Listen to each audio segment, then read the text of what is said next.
Penn Ridge High School Guidance Counseling Office to talk about suicide. Suicide was among the top 10 leading deaths in 2020.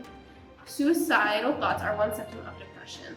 Depression can be caused by an imbalance in chemicals in the brain, like abnormally low levels of dopamine, serotonin, and norepinephrine. And behind me is a great resource for mental health. Hi, we're the high school guidance department and we're here to help. And now we go to Simon. Thanks, Viv. If you are in the Penn Ridge community and experiencing suicidal thoughts, there is a crisis counselor on staff at all times here in the guidance office.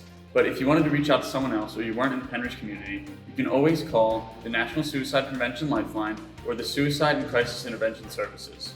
You could also text BRAVE to 741-741, which is the crisis text line. But if you can't remember those numbers, we'll have Ryan tell you about the new 988 hotline. As part of the National Suicide Prevention Lifeline, a new dialing code is being established.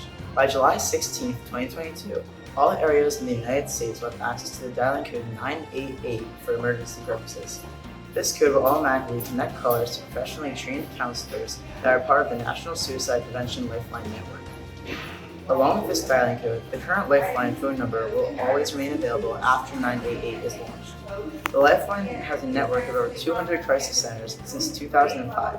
Multiple studies have shown that after speaking with a Lifeline counselor, callers feel less suicidal, less depressed, and less overwhelmed, and also have a more hopeful outlook on life. Now over to Heidi with some common misconceptions about contacting. Calling a crisis line can be a really scary thing to do. So here are a couple of things that might make you feel a little bit better.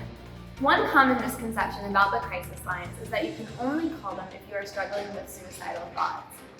In reality, there are many reasons to call the crisis lines, including sexual abuse, domestic violence, LGBTQ issues, bereavement, self-harm, and mental illness-related concerns. The crisis hotlines will respond to any of these kinds of crises, not just suicidal thoughts. Another common myth about calling a crisis line is that if you call, police will be sent to your location. In reality, the crisis text line contacts active rescue or 911 services in less than 1% of the interactions that they have.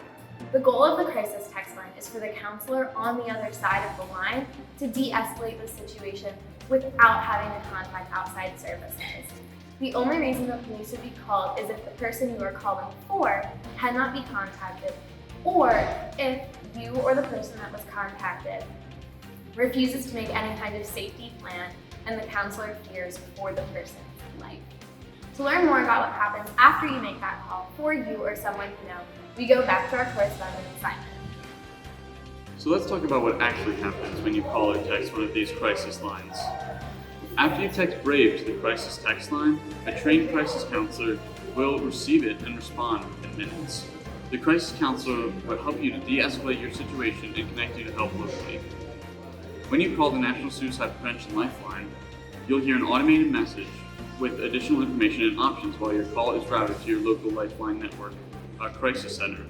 You'll hear elevator music while you wait to be connected to the crisis counselor. Once connected, you'll have someone to listen to you, provide support, and connect you with help.